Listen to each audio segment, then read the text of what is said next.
Welcome to Health Stealth Radio, where we move away from the mundane to gather insights from the shadows of enterprise and patient cybersecurity. Yes, we surely believe that traditional themes like endpoint software and zero trust are critical, but given massive advances in AI, remote and wearable device hacking, and data hostage negotiators, there's a much darker side to cybersecurity, and not everyone is quite willing to talk about it in public.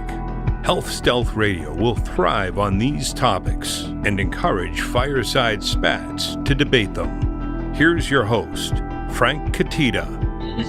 Welcome back, everyone. I'm pleased that I had my annual meeting with Larry Kaiser here of Optimum Healthcare IT. I'm having problems sometimes remembering it. Sometimes, yeah. Make sure that we're having that in. Larry's been a friend for a long time in this business, so we've known each other for a number of different lives.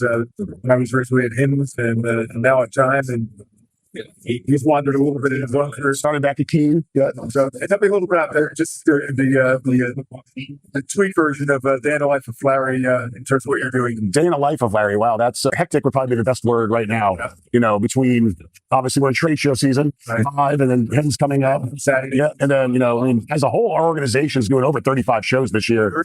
Whether it's a big trade show, we just don't do a booth at, right? But we do sessions, partner booth stuff, presentations, receptions across 35 events. So we're just grinding right now, and we have our own podcast that we're trying to get in post-production and get out. And the hectic is the best word to describe day in the life right now. Yeah, you're a lot like me because you come to these shows and there's two sides of our brain. One is the healthcare side of our brain, which is alphabet soup and all the everything else. The other is the marketing side of our brain. And it's interesting because healthcare is co-evolving with content and marketing people right now. I mean, we're using the same kind of stuff on ChatGPT. So I'm just wondering, when you do a show like this, how do both sides of the brain sort of work together as a marketing guy at a healthcare conference? What are you hearing? What are you feeling that's totally different than what we saw even just 2 years ago? Yeah, I mean, first and foremost, obviously, we're here to promote our company. Sure. Right? So it starts with, how are we going to present ourselves this year? So, I challenged my team to come up with a fun theme or something. So we went with originally it was going to be street racing because we're in LA, but it kind of morphed more into like just regular car racing. And we went with the pit crew. Like, our company is the pit crew. We're here to help you do A, B, C, D, E, right? Good metaphor there. And then from there, it's like, okay, where are we going to be presenting? Are we in a partner booth here or a partner booth there? And then you got to really represent those partnerships and build those partnerships. So that's where that line crosses over a little bit, And then it's just the social media aspect of it. We have to get our views, we have to get our likes, we have to get our impressions, right? Because you want to be seen. Yeah. So it's a little bit of prepping the company and then also just listening and looking what your people are doing, right? There's a community of healthcare IT marketers out here, and we all talk and we all understand what's going on. We all help each other. Right. I'm friends with CMOs and other companies that hey, we're struggling with this. Do you have any advice? Right. So it's a lot of helping each other, helping your company, wanting to do conversations like this because I'm marketing my company and I market myself, right? That's a really good point. The marketing yourself, because I do interviews on called a global brand called You. Yeah. So your personal branding side. So I mean, you're younger than me, but let's just say you weren't. I mean, we're a little bit older than some of the people that are working for us. Yeah, exactly. So I'm curious how a guy like you and a guy like me, because of myself, how you stay contemporary, or if you feel that I'm giving more over to the young Turks, the really live with this kind of stuff, but yet at the same time, old dog, new place. Yeah, I mean, I'm not sitting here doing TikTok videos. I've been in the industry now I'm in my 22nd year. Yeah. Right. So I have a lot of experience. Right. So it's conversations like this. Yeah. Right. Where someone says, hey, I'd love for you to be on the podcast to talk about topic A, or can you come talk to one of my people of my team because I just hired that person. They're new in healthcare and they have some questions, right? Again, I'm not out here doing TikTok dances. I'm not out here, doing all the new stuff, right? Yeah. I focus a lot of my effort on LinkedIn. I'll occasionally publish my own article on my site, but more so I look at it, it's the success of my company is how I'm an award-winning organization. I mean, I follow your thoughts and you get a lot of awards and it just... curious what the composition is, how you go about doing it, but it obviously comes. Those awards mean a lot. Leadership, leadership. Right? It's in this generation, it's becoming difficult to lead, considering how far ahead. Yeah, exactly. It is. And as an organization, we look at the awards, as the reward, the testimony for the hard work. Yesterday we got overall best in class overall services firm, and the amount of effort and work that goes into earning that award from your clients. I mean, I spend 10, 15 more hours a week on class alone. Sure. That's part of my job. Right? The rewards are and we promote that. We talk about it. It's a badge of honor. Oh, it's we've won. You experience the same thing with digital health inspired. Yeah. I mean, exactly. It turns into a really, really big deal. Yeah. And even my marketing team, my marketing team just won awards. Yeah. And that's a testament to our hard work. Yeah. And it's so hard to stay ahead. The imitation is the best form of flattery. And I can't begin to tell you over the years how many competitors have not copied, but we'll say imitated what we do. Yep. So you have to stay ahead. We have the tools like any company does to see who visits our website. Well, competitors on our website, seeing what we're doing, trying to stay ahead. So I have my various philosophies where I always will touch our brand at least one time every 18 months, make a change somewhere visually. So people will see that, we're still evolving. That's one of my bigger ones myself, just for us to stay ahead. How does that the revisualization process characterize itself internally? How do you do that? Who are who's at the table? It's just marketing team. Yeah. There's subtle changes. Yeah. I'll use an example. So I'm a Patriots fan, right? And the Patriots logo a couple of years ago was more script. Yeah. And they changed it to be all capitals with a slight little angle. Small tweak to the brand, but noticeable. So for us, it could be simply as we add a new element to our website homepage, or we tweak a tint of blue a little bit, where the average person is not going to see it, but we know it's there, and that allows us to touch new things, right? Or, hey, we need to let's update our collateral template this year. Let's add more straight lines and less circles and stuff like that. It's those little things that, a lot of people say it's busy work. It's not. You're constantly evolving. And when you come up with new concepts, whether it's, you're doing something with ServiceNow, and ServiceNow comes up with a new module that lends itself to a new shape that you want to do. Yeah. Well, okay, cool. We can do something like that, right? Maybe marketing is hit or miss. Sure. Right? It's trial and error. Oh, yes. Yeah. And we've tried things and we've missed some things. When you ask 5 different people, you get 12 different opinions. Exactly. Yeah. When you look at what my marketing team did for Timefall Forum, right? We're in San Antonio. Mm-hmm. We fed right into the Western theme. And we were complimented by Chime on how well our marketing blended into the overall theme of the conference. Yep. And, the attendees noticed.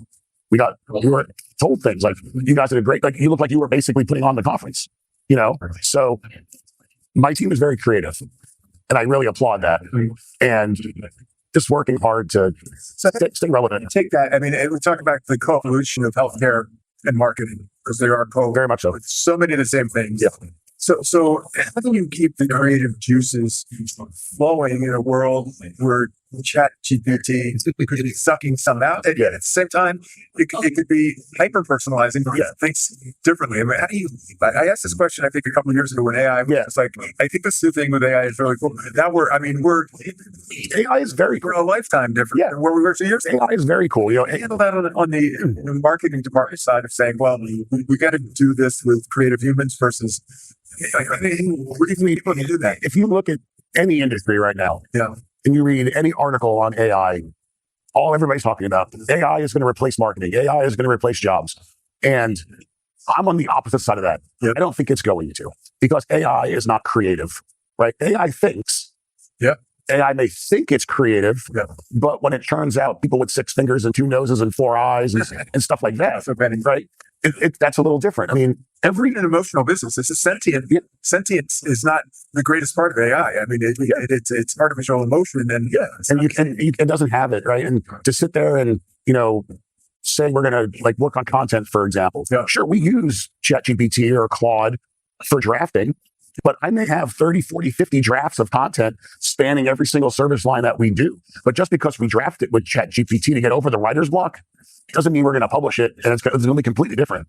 I said this to someone yesterday. I said, when we publish a piece of content, it goes through an AI checker pretty thoroughly. And if it's greater than 10%, it doesn't get published. It's greater than 10% produced by AI. Produced by AI. And even some of that checker is going to be different because, you know, if I say 7 years ago, right, it's going to say, oh, that's cited someplace else.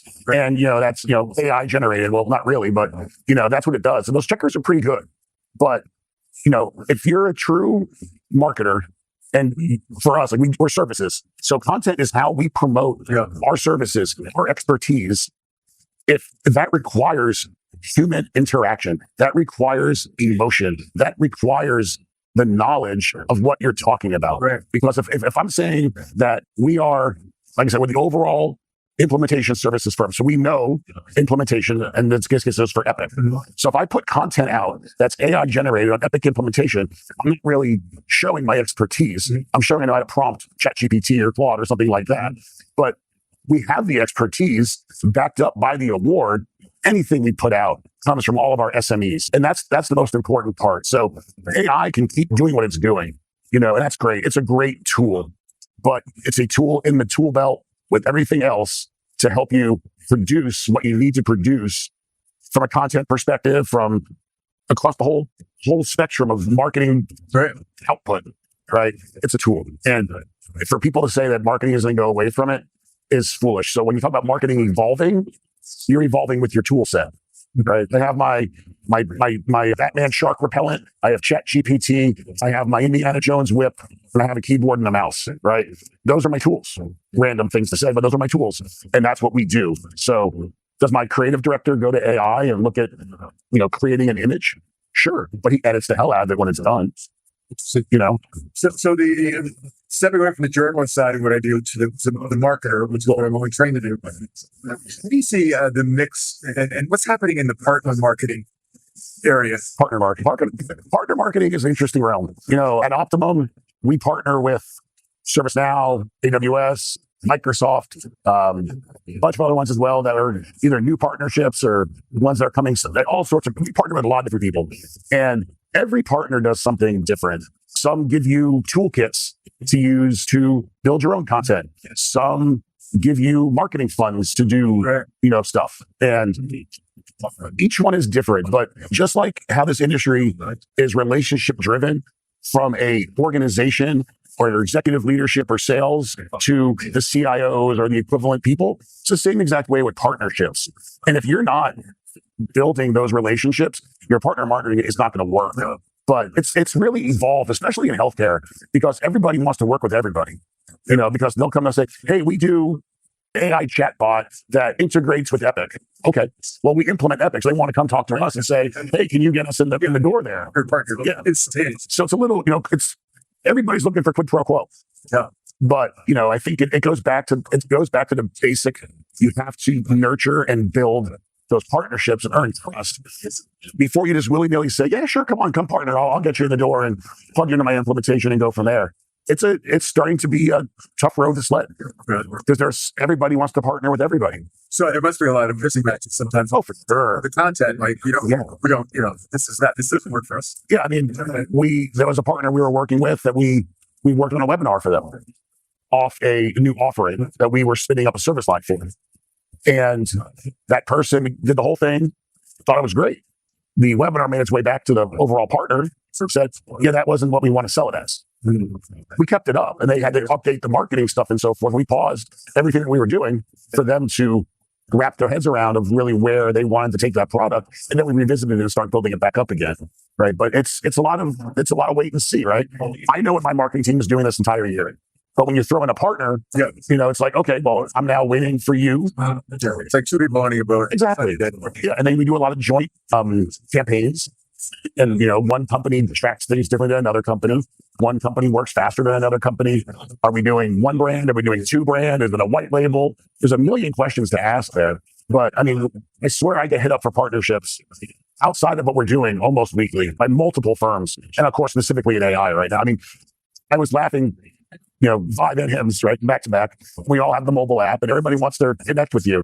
And I don't think whether it's sales people doing it, marketing people doing it, or if it's AI doing it, you know, people reach out.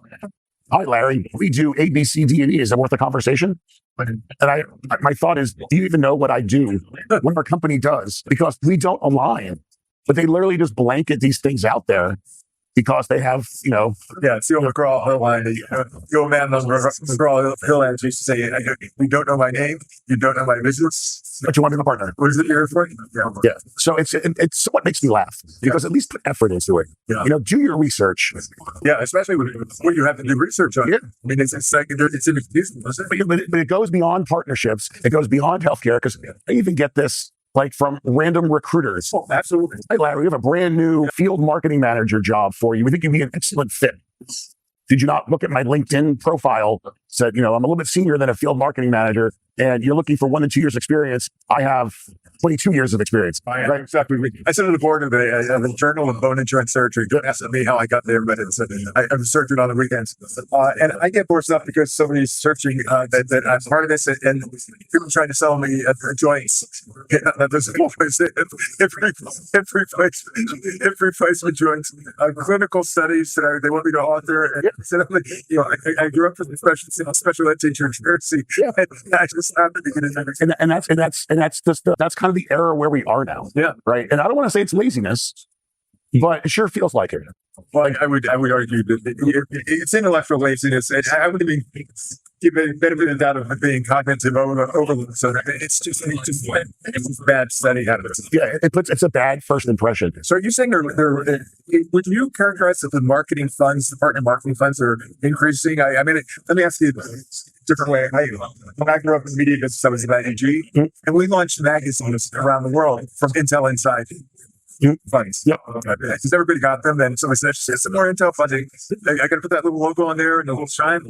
So literally, we launched magazines. Yeah. Back at Intel was funding them. I think it's changed. Yeah. Because if you go back, I was at NTT Data, /NTT Data for 10 and a half years, right? And every year I did my client conference, right? And I would go out and I would ask all of our partners to sponsor it. And there was one particular, I won't mention the 3-letter acronym, but they wouldn't sponsor, they would do co-marketing funds. Correct. But they were very restrictive. Like say, hey, if you go do a telemarketing campaign, we'll give you 25% reimbursement. Or if you do an email marketing campaign, we'll give you 20% reimbursement. That's how it used to be. Now, we deal with a couple of different vendors that do the co-marketing funds. One is as long as you're talking about what we do, right, and it qualifies and you can bring leads, which we do, I get 50% reimbursement. There's other ones where they require you to work with one of their firms, and there are certain activities that you can do that will get you 50% reimbursement. So are they increasing? I would say not necessarily.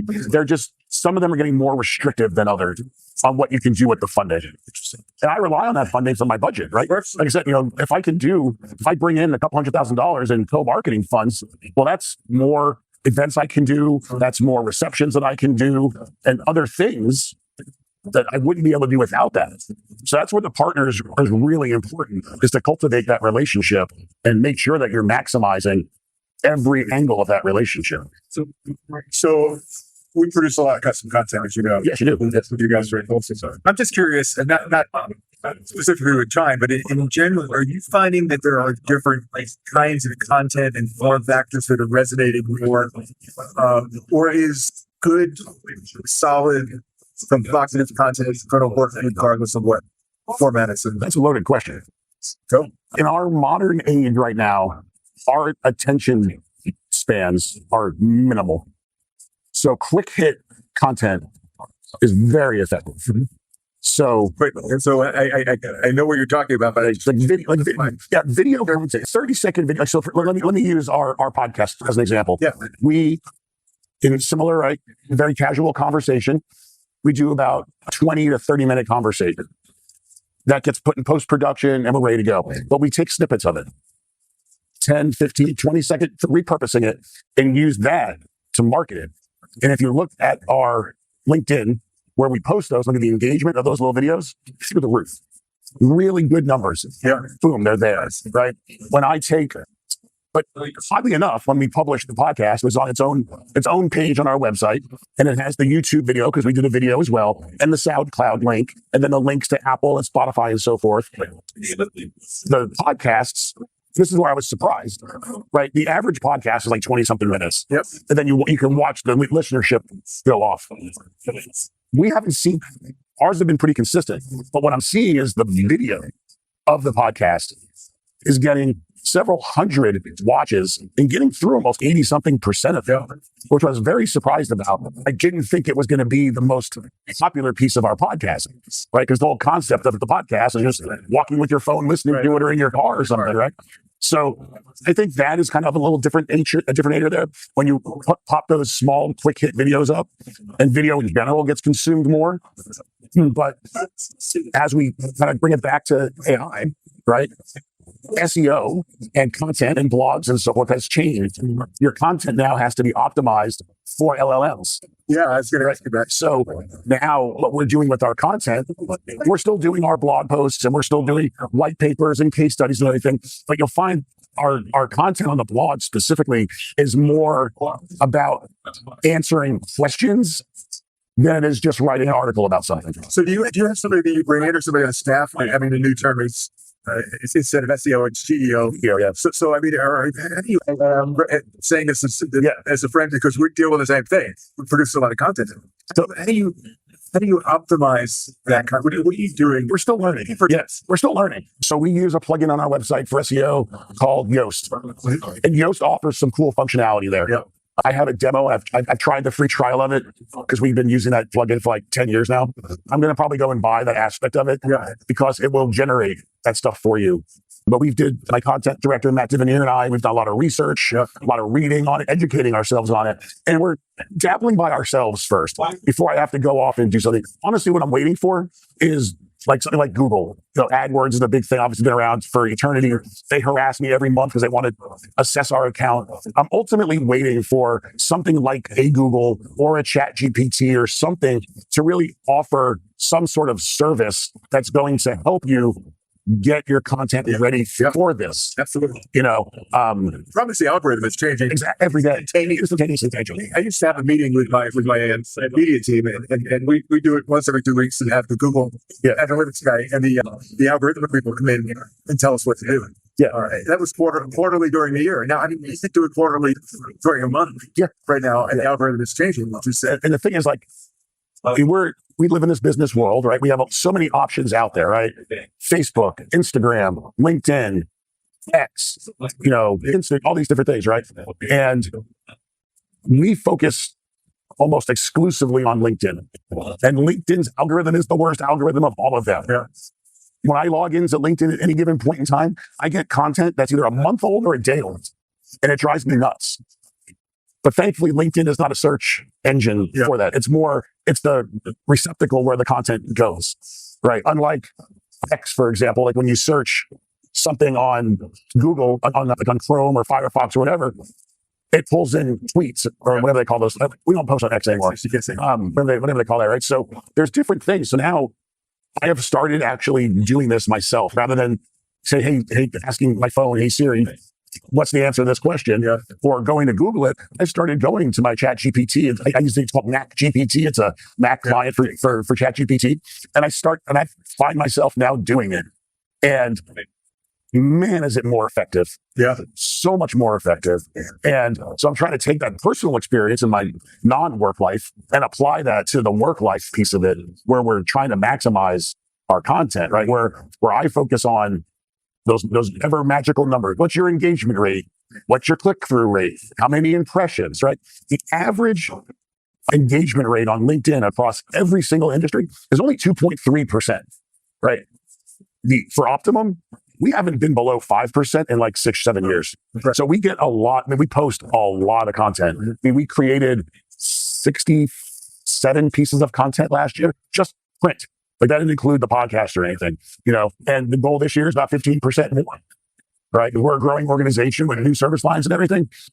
So we're producing so much content that we end up, what's the old term, the plethora of riches or whatever it is, where we have to make sure that we're timing stuff right and posting stuff right. And the constant battle with AI and making sure you're showing up, because how people are looking for you and researching you has changed so much. People do not need to go to your website any longer. So your website has to be optimized for that kind of stuff. I get people to, I mean, where in the organization can we get people? I'm asking, I'm sitting here with my rabbi. Getting people to write small, shorter form content is a challenge. It's hard. It's very challenging to write 5,000 words. Yeah, I mean, they just keep on going and going, and it's I finally hit the end of the universe. So it's done. But I mean, younger or older or whatever. I mean, people just feel still that they're getting paid on a word count. Yeah. And if I only write, what's equivalent to a 5-minute blurb, and I'm going to get fired. Unless I could do 50 of them, and it turns into something like that. I was going through my archives from like 2018. A couple of weeks ago, and I came across the Optimum Healthcare IT blogging guide. There's a 15-page document that I wrote that was to educate our subject matter experts on the concept of blogging, how many words it should, all that stuff, right? And I'm looking at it, I'm laughing at it now, because the way that we produced content 6, 7, 8, 9 years ago is so much different now. I used to work on the team that produces dummies books when I was at IDG. Yeah, I mean, it was much harder to write a dummies book. Yeah, I mean, honestly, textbook. And even how we get the content now, we do the Chime advisory outings and so forth, where we do roundtable sessions, or we do the advisory session itself, and just to listen, right? Chime does a great job of creating a discussion guide. I have my presenter's PowerPoint presentation.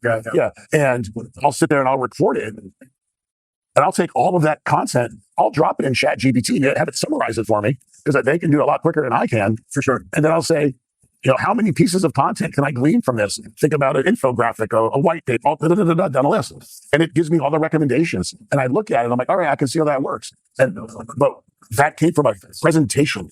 That didn't come from me researching the 5 best ways to do this or the 5 do's and don'ts of that. But we're getting the information in a different way now. I'm talking to an SME. I'm recording a phone call. Give me a 30-minute data dump on topic A. We're going to ghostwrite it for them. Yep. Right? Here, read this, edit it, make it your own. I've given you a draft. They send it back, and it's their own. And we went from doing 700 to 800 word blog posts 5 years ago to now we're keeping ours like under 500 words now. I think we're in the same. Because it's just, no one's going to read that much content. I'm getting a signal here. Okay. I knew this would happen. It always does. So we can talk for hours about this stuff, right? Act 2. We'll do Act 2. So really appreciate your time. As always. I appreciate our Chime in, of course, your annual conversation. I appreciate do it again. Definitely. Thank you. Thank you for joining us today in the shadows for this episode of Health Stealth Radio with Frank Cutitta. If you like the program, please be sure to share your comments on our social media sites, or feel free to contact us with suggestions for new and stealthy show themes. We look forward to welcoming you again for our next broadcast. In the meantime, stay safe out there.